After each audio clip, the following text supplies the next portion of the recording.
अगं कुसुम, आज आपल्या लग्नाचा 50वा वाढदिवस. काय काय करूया दिवसभर? 75 वर्षाचे रघुनाथराव आपल्या 70 वर्षाच्या सौभाग्यवतीच्या सकाळपासून असे मागे लागले होते, जसे की लग्नाचा पहिलाच वाढदिवस आहे. कुसुमताई, सुना, मुले नि नातवंडाच्या समोर लाजून चूर झाल्या होत्या. असेच होते रघुनाथराव. पहिल्यापासूनच सगळ्यांची मने जपणारे, मनकवडेच जणू.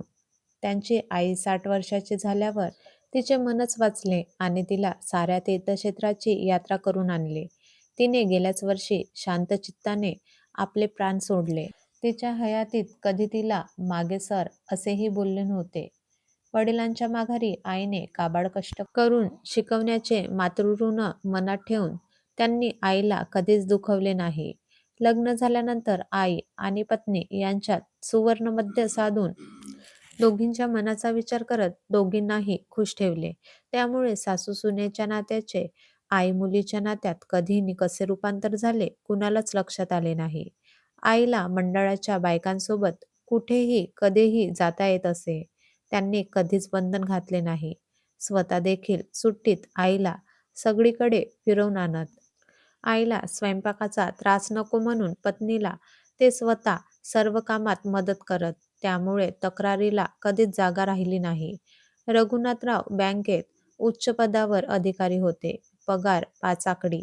त्यामुळे पैशाची ददात नव्हती. मुलेही चांगल्या शाळेत, कॉलेजात शिकून मोठी झाली. मोठा निलेश कम्प्युटर इंजिनियर नि छोटा शैलेश इलेक्ट्रॉनिक्स इंजिनियर. छोट्याने MBA पदवी घेऊन कंपनीत उच्च पदावर स्थान मिळवले. निलेशही कंपनीत मॅनेजर म्हणून कार्यरत होता. रघुनाथरावाची फार इच्छा होती की सगळे कुटुंबीय एकाच छताखाली नांदावे. त्यामुळे मुले शिकत असतानाच चांगला 5 खोल्यांचा मोठा बंगला खरेदी केला होता. 4 वर्षापूर्वी निलेशचे मोठ्या थाटामाटात लग्न करून अन्नपूर्णा जणू घरात आणली. सून समीक्षा सर्वगुण संपन्न नि स्वयंपाकात सुगरण. रघुनाथरावांना तिच्या पाककलेचे फार कौतुक होते. तिच्या साऱ्या पदार्थांची ते तोंड भरून स्तुती करत. त्यामुळे समीक्षालाही मूठभर मांस चढल्याचे समाधान मिळत असे. ती रघुनाथराव नि कुसुमताईच्या तब्येतीचीही खूप काळजी घेई. 2 मुले, 1 मुलगा नि 1 मुलगी झाल्यावर आजी आजोबांना स्वर्ग हाती होती आल्याप्रमाणे भासत होते. ते दोघेही सतत नातवंडांच्या अवतीभवतीच असत. त्यामुळे समीक्षा नि निलेशही खुश होते. 2 वर्षापूर्वी शैलेशचे लग्न झाले नि एकुलती एक सोनाली सोनियाच्या पावलांनी उंबरठ्याचे माप ओलांडून प्रवेशली. सोनालीने इंजिनिअरिंग करून MBA पण केले होते. दोघेही कमावती असल्याने रघुनाथरावांनी घरात समीक्षाच्या हाताखाली दिवसभरासाठी एक मोलकरीण ठेवली. समीक्षा निरनिराळे पक्वान्न मात्र स्वतःच्या हाताने करून घरच्या सर्वांना खाऊ घालत होती. त्यातून तिला आनंदही मिळत होता. छोटी सोनालीही तिला जमेल तशी मदत करत होती. त्यामुळे भांडण किंवा कुरबुरीला घरात काही वावच नसे. रघुनाथराव जातीने घरातील सर्वांना हवे नको पाहत असत. कुसुमताईंनी मात्र घरातील कामातून जरा काढता पाय घेतला होता.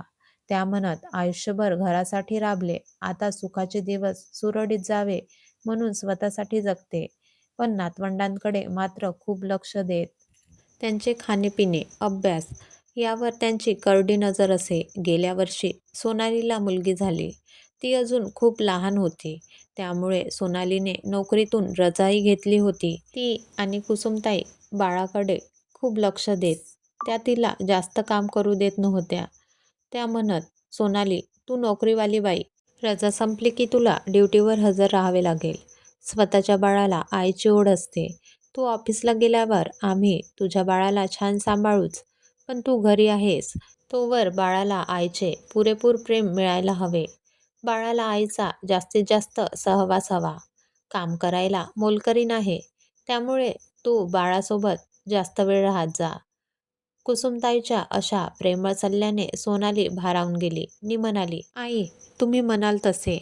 म्हणून ती बाळाच्या जास्तीत जास्त सहवासात राहू लागली. पण आज आईबाबांच्या लग्नाचा वाढदिवस. सण सोहळ्याप्रमाणेच वातावरण होते. रघुनाथरावांच्या हौसेला तरी उधाण आले होते. सकाळीच केक कापून त्यांनी सर्वांकडून वाढदिवसाचे अभिष्टचिंतन स्वीकारले होते. मुले, सुना आणि नातवंडे निखळ प्रेमाने त्यांचे कोडकौतुक करत होती.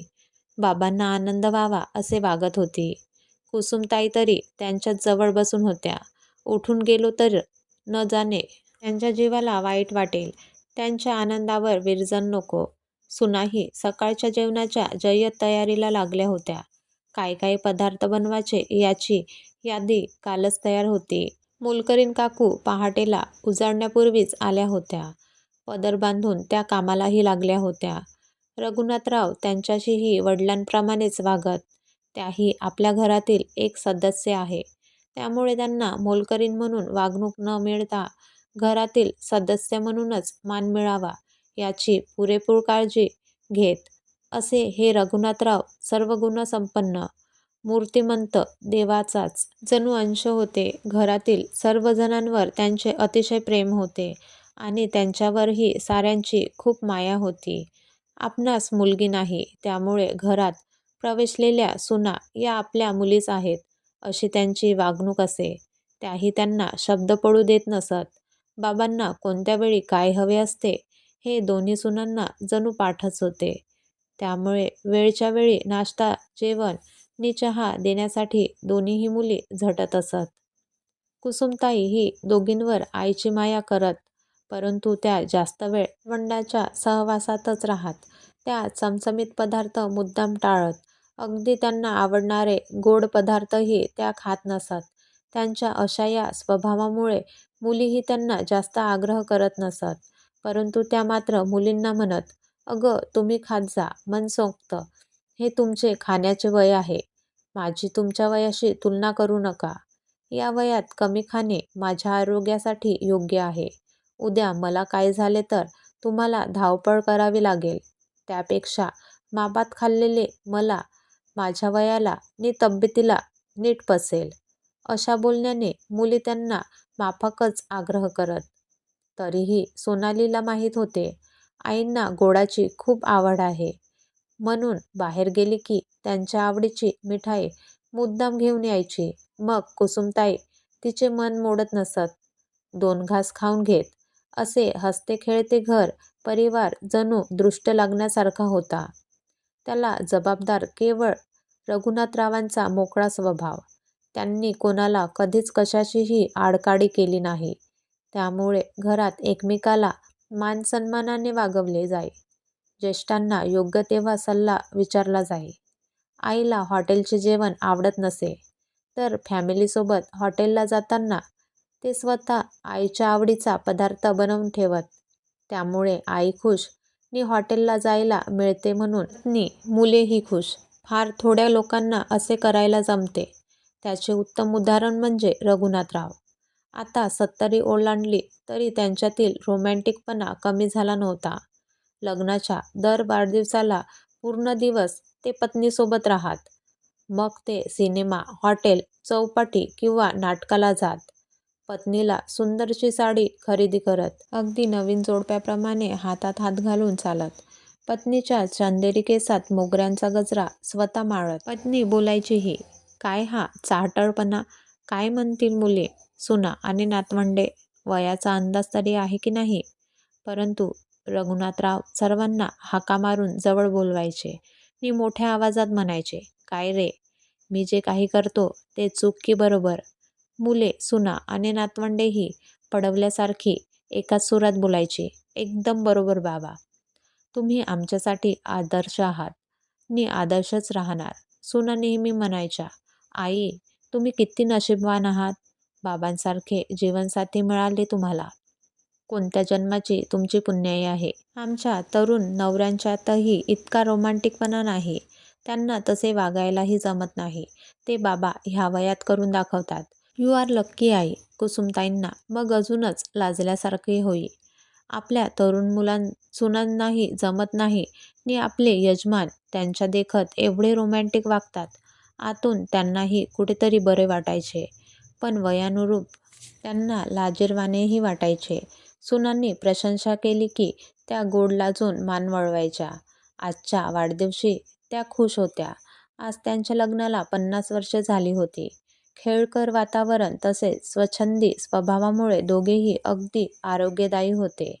कोणतेही रोगविकार त्यांच्या आजूबाजूला फिरकलेही नव्हते.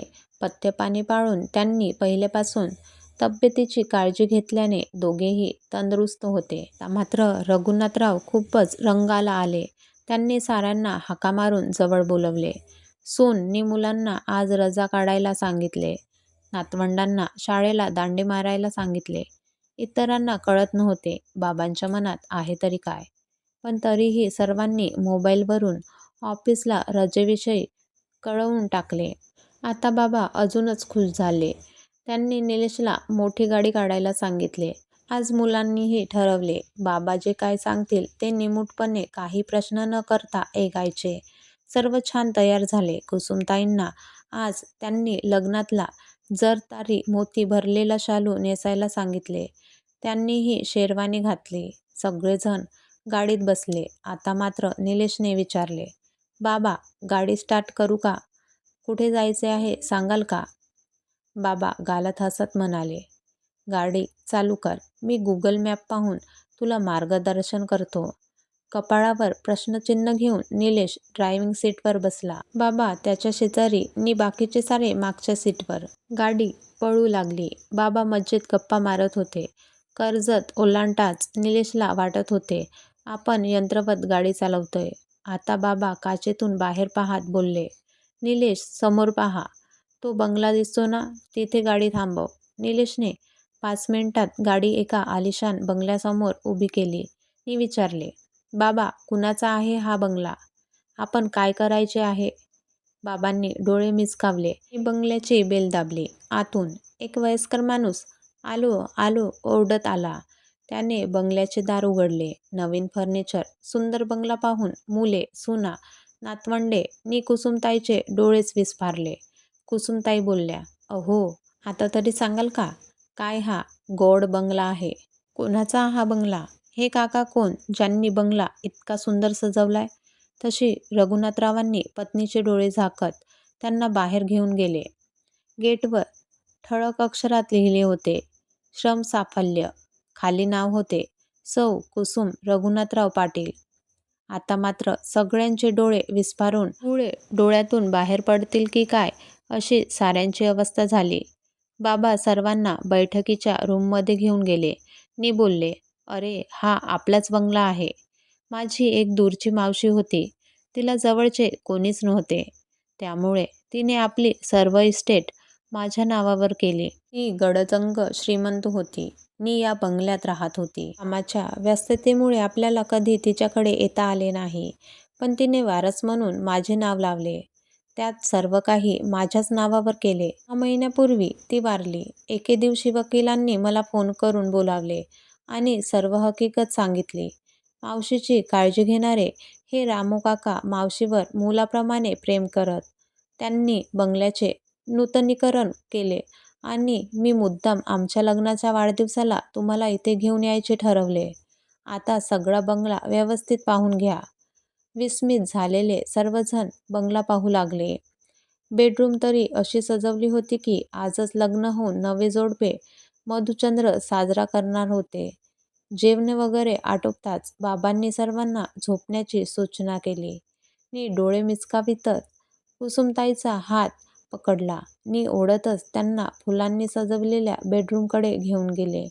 मोठ्या आवाजात सर्वांना गुड नाईट करत बेडरूमचे दार लावून घेतले. ही कथा आवडली असल्यास लाईक करा, शेअर करा आणि सबस्क्राईब करा. धन्यवाद.